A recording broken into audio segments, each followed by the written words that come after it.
Dans cette émission, découvrir la cuisine du pays. La banane de l'avenir. Des insectes à la carte. Savoir dire. Découvrir les produits locaux. Qu'est-ce que c'est? Qu'est-ce que c'est? Qu'est-ce qu'il y a? Et qu'est-ce qu'il y a dans cette petite bouteille? Quel est le plus fort des deux? Et quel est le plus fort des deux?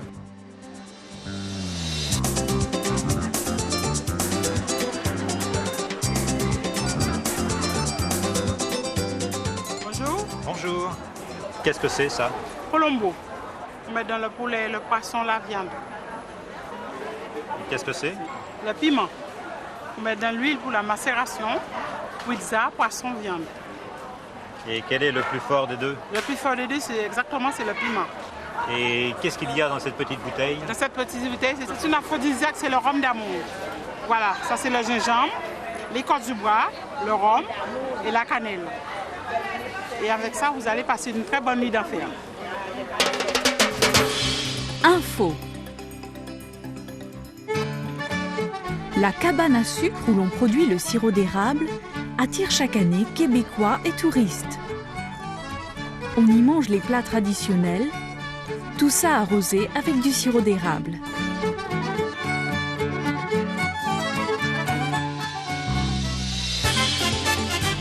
Savoir dire. Une recette québécoise. Le sucre. La farine. La crème. Le sirop d'érable. Vous mélangez les ingrédients. Alors, vous mélangez les ingrédients. Eh bien, bonjour et bienvenue au domaine Magaline. Mon prénom est Magaline et nous allons vous présenter notre tarte au sucre. Alors, vous avez les ingrédients qui est le sucre blanc, la farine, la crème 35%, le sirop d'érable, il ne faut surtout pas oublier, et le sucre brun. Alors, vous mélangez les ingrédients secs, la crème 35%, et c'est vraiment le sirop d'érable qui donne tout le goût à la tarte. Et voilà, une tarte au sucre à la Magaline. Rencontre. La banane de l'avenir.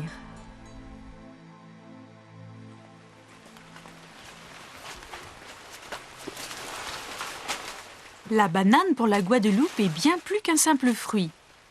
Elle est le revenu de nombreuses familles et elle est la première exportation de l'île.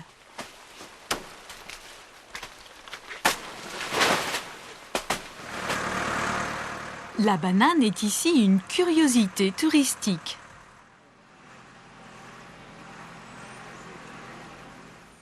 Et elle attire aussi le regard affûté des scientifiques. 442. 90. 50. 25. 37. Le CIRAD Flore est l'un des plus grands laboratoires au monde à se pencher sur la banane. On cherche ici la banane du futur. On améliore sa forme, sa couleur, son goût. Pour Frédéric Bacry, généticien, la banane cache bien des saveurs. Il y a une variété de goûts extraordinaires. Vous avez des bananes qui ont le goût de pommes granny vertes. Vous savez, ces pommes granny très acidulées, il y a des gens qui aiment ça, pourquoi pas. Vous avez des bananes qui sont du pur sucre, ça n'est même écœurant. Vous avez des bananes qui sentent le miel. Le miel, c'est... Vous avez d'autres qui sentent la framboise, la groseille. Bon, il y en a qui sentent la banane. Il y a ici une collection de bananiers. 350 espèces différentes sont répertoriées. La banane n'en finit pas d'étonner.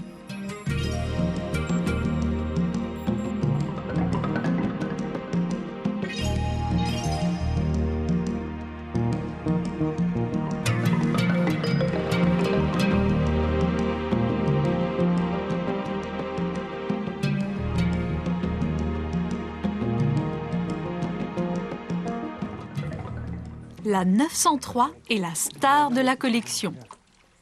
Hybride sélectionnée par le laboratoire, elle est à l'essai dans cette plantation en vue d'être commercialisée. Pour le directeur du CIRAD Flore, Claude Villaume, la force de la 903 est sans doute sa taille. Alors c'est une petite banane, avant toute chose.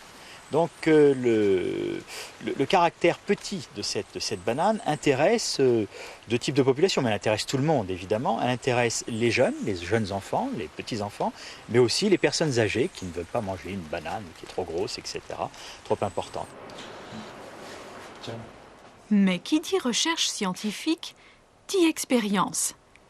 On déguste pour améliorer. Au nez, elle est extraordinaire. Moi, je la trouve fantastique. Les travaux de ces scientifiques porteront leurs fruits dans quelques années. La banane classique, longue et jaune, ne sera alors plus l'unique choix. La banane a perdu sa caractéristique de fruit tropical. Elle est présentée entre les pommes et les poires. Elle a certainement perdu beaucoup de son exotisme. Eh bien, nous, on a envie de lui mettre une charge affective et exotique derrière et refaire de ce produit un véritable produit qui fasse rêver, quoi. Info. La banane en Guadeloupe, c'est tout un monde. Chaque année, il y a le Grand Prix de la banane. Il y a aussi le concours de la banane d'or qui récompense les meilleures recettes à base de bananes. Parmi ces plats, un dessert gagnant, le bavarois. Savoir entendre. À vous de trouver la réponse. Est-ce qu'il y a du sucre dans cette recette? Ah bien, le bavarois, c'est très simple. Nous épluchons notre banane, nous faisons une purée et nous ajoutons de la gélatine, la crème fraîche, le sucre pour rendre un petit peu plus doux et sans oublier le petit rhum vieux. Et nous mettons au congélateur pendant 1h30 et vous servez avec un coulis à votre choix. Compris. Il y a du sucre dans cette recette. Savoir dire. Une recette guadeloupéenne. Une pincée de sel. Je prends une pincée de sel. Un peu de poivre. Un peu de poivre. J'ajoute un petit peu d'eau. J'ajoute un petit peu d'eau. Je laisse cuire. Et je laisse cuire. Alors, pour faire un courbouillon de poisson créole, on commence d'abord par hacher le cive, le persil, le thym. Ensuite, on coupe la tomate. La tomate, c'est fait pour garnir la sauce. Voilà.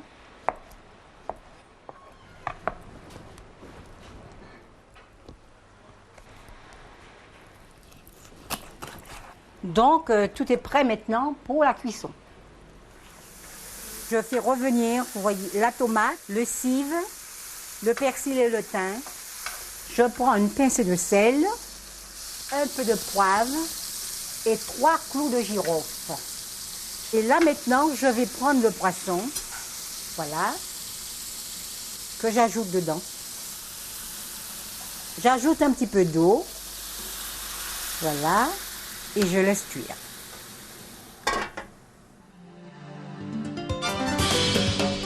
Savoir entendre. À vous de trouver la réponse. Est-ce qu'il y a du sel et du poivre dans la sauce? Là maintenant, c'est cuit. On va ajouter une cuillerée de vinaigrette. Donc c'est fait avec du poivre, du sel, du citron vert. Et c'est prêt. Terminé. Compris. Il y a du sel et du poivre dans la sauce. Rencontre.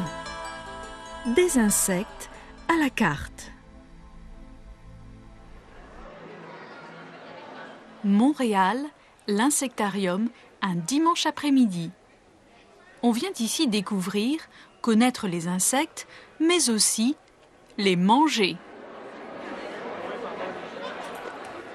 Une fois par an, l'insectarium organise une exposition dégustation et présente ce que sera peut-être la nourriture de l'an 2000. Pour cela, il fallait un chef. Jean-Louis Tennis a été convié à aiguiser l'appétit des visiteurs. Vous allez manger comme des ténébrions. Drôle de travail dans un drôle d'endroit. J'ai sauté sur l'occasion. J'ai sauté dessus parce que j'aime ce genre d'expérience-là. Expérience aussi pour les goûteurs. Mais pour un chef, quel est l'intérêt à rissoler des asticots? Eh bien, c'est de repousser toujours les limites de la gastronomie, et puis de découvrir qu'il y a des nouvelles saveurs, et puis que finalement que notre art n'est pas figé aux crèmes au beurre et aux sauces anglaises. Enthousiasme bouillonnant du chef, mais que pensent ces insectivores de visiteurs? Excellent. C'est bon, ça, tu penses pas? Oui, c'est bon. Au menu du jour, sauterelles grillées, champignons farcis à la mousse de criquet. Et la spécialité du maître-queux, un chop suey de vermisseau sauté. On en a l'eau à la bouche.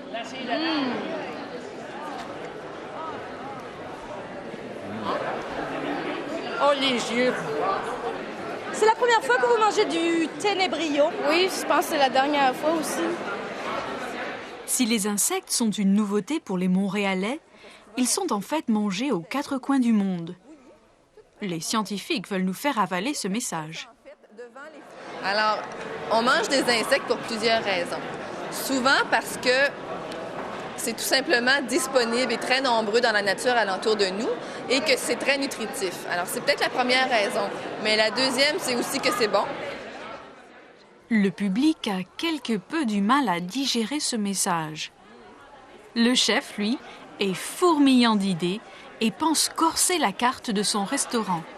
Je suis tenté d'offrir une entrée avec un insecte. Hein? Alors je serai peut-être le premier restaurateur à Montréal à servir des sauterelles et des grillons dans un restaurant.